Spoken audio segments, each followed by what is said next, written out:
Hi everyone and welcome to this Bitesize Academy module. I'm Emma Shatliff, manager of the Bupa Academy.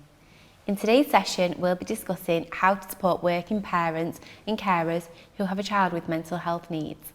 I'm delighted to be joined by Bupa case manager Adrian Gresti. Thanks for joining, Adrian.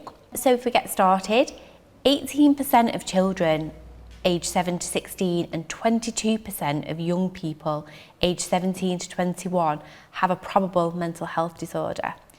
What are some of the issues that parents and carers might face if they have a child who is suffering from mental health problems? In 2022, 1.2 million referrals were received into the NHS for supporting young people under the age of 18 with mental health concerns. So understandably, it's very strained and there is a huge wait, which obviously then impacts on families who are worried about their children. The problem actually starts very early on, insofar as a lot of parents and carers don't know where to go and don't know what to do. So that is actually one of the things that they'll ring up and ask us, what do I do? They will also express and have within them concerns of what did they do wrong or what did they miss. So obviously that then impacts them and their mental health as well. So it isn't just the child, the under 18, that is struggling with it all. Obviously, as a result of that, it can impact on work. You know, we're all told that you don't take your problems into work, but the reality actually is we're all human, and that is a huge worry for parents, and it goes into work with them. It can affect their concentration, it can affect their ability to be in work. When an appointment comes up, understandably, they need to be able to take it. So that there are those issues as well. When their child is struggling, they may not be going to school or whatever, and again that can actually impact on childcare and availability for work.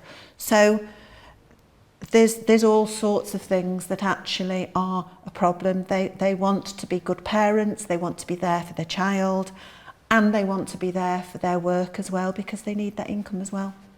I'm guessing actually, you know, quite a lot of parents may not even want to tell work what's going on with their child, because the stigma attached to mental health still, or they don't want to be perceived as, well, you've got a lot going on at home, so obviously you can't do your job, or it's going to impact your output. So they'll keep that to themselves, which will have a knock-on effect on the parent. Exactly. It sort of snowballs. It starts off with a worry about their child, and then yes, it is about, how is work going to see me? Are they going to see me as unreliable? Are my colleagues going to see me as unreliable and a weight at work that needs to be carried? And then there is, again, that underlying worry of, are people going to actually see me as a poor parent because my child has got some concerns? So it is about, how are people going to see me as well? It's a minefield, isn't it?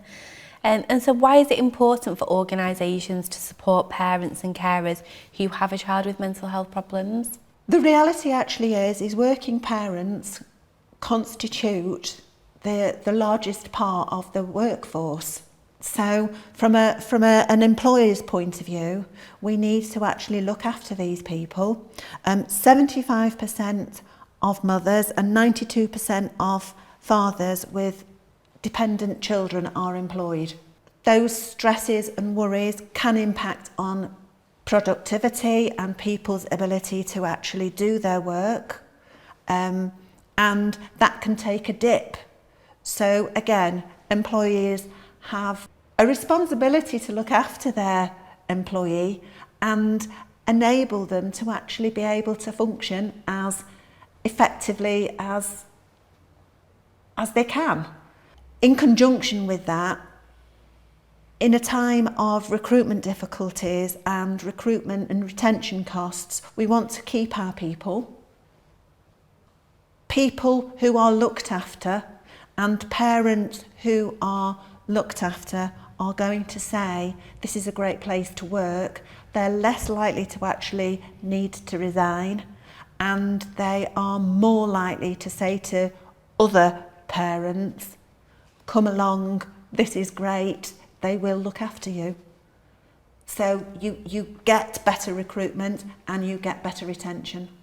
I think businesses as a whole have got a responsibility to do all they can to support, because ultimately these young people are our workforce of tomorrow.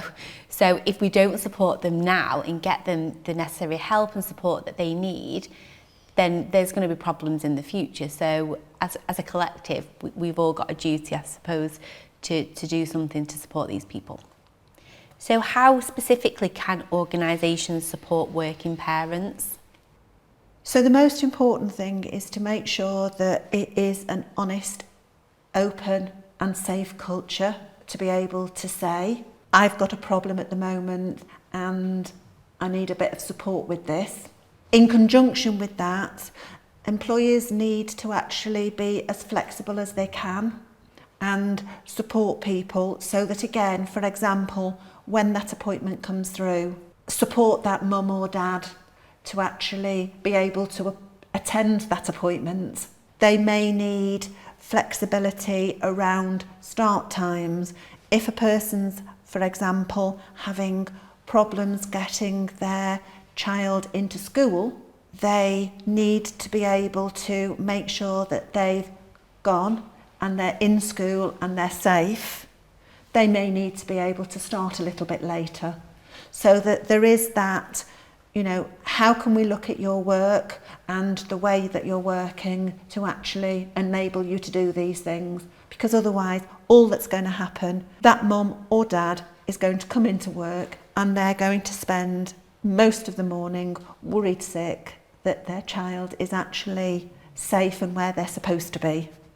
It's really important. There are parent support groups that can be offered, and then we've got signposting to mental health services. The NHS problem is that CAMHS is very strained and waiting can be considerable. If you have access through your company to employee assistance programmes, encouraging employees to use that. The Bupa EAP actually allows dependents over 16 to living at the same address to actually access services as well.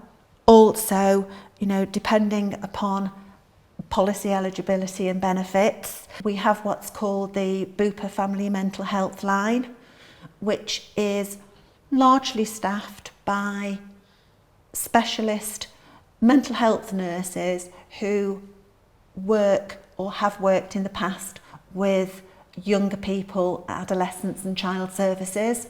So they actually have that specialist knowledge to make suggestions of things to help support. There's also free charities. Mind, Heads Together and Young Minds are ones that we tend to recommend as well. There's lots of stuff out there, and it is about encouraging people to access them and make them available so that people know where they can find them. That can be half the battle, can't it? Knowing where to find information. So what can line managers do to support working parents in these situations? So it's really important that managers have good open conversations and listen to their team.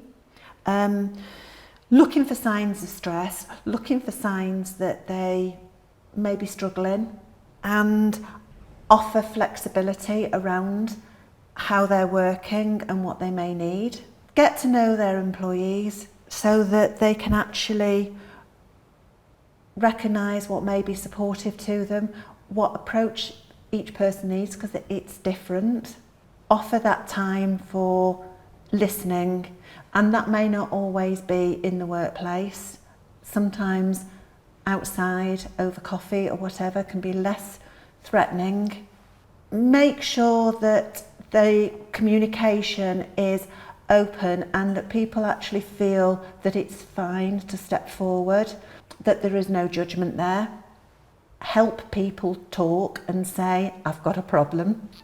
Think about training, increasing knowledge. Bupa Mental Health Hub is free, and that actually contains a wealth of information and resources which can actually broaden understanding of the problems and where to go and what to do. So it is just about support people to feel it's okay to say, I'm struggling a bit with this. And it might be for managers, you have your one-to-ones that are very much work focused, as well as checking in on well-being and things like that. But maybe managers could put, if they know that there's something going on at home, having more regular catch-ups, informal catch-ups, because it could be that employee is not speaking to anyone else, and they may really value that relationship with their manager. And I think it is also really important that once you actually know someone, as a manager, you've become aware of someone having concerns and some issues, and actually taking the time just to say, how's it going? Because very often managers can actually know about an event and that's it then. It's dealt with, I've supported you through that, but nobody actually takes the time to then check in later about how's things still going, are you okay still? From your experience talking to parents ringing into the Bupa Family Mental Health line, do they ever share, how the conversations with work have gone, or how supportive their workplaces have been, and specifically line managers? Disappointingly, it is quite often that they feel unsupported.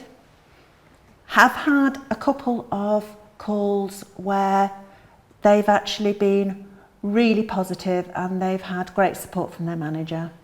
But if I'm completely honest, on the whole, it is still not where it needs to be. There's improvements to be made, and it is about, it's an area that needs to be worked on still. And if they said, and they may not go into that level of detail, but what the managers have or haven't said, or why is it disappointing? What's gone wrong for them? From experience, it's actually been that they know that the parents have got a child with mental health concerns, but it's almost as if that's not impacting on the parents and therefore impacting on work. Right. That's over there, and yes, get them seen, get them some help, and everything's okay. Right. So it is that sort of complete loop rather than just a semicircle. So there's definitely work still to do in that area. Yeah, absolutely. Well, thank you so much for taking the time to talk to me today, Adrian. Hopefully people watching found this really useful too.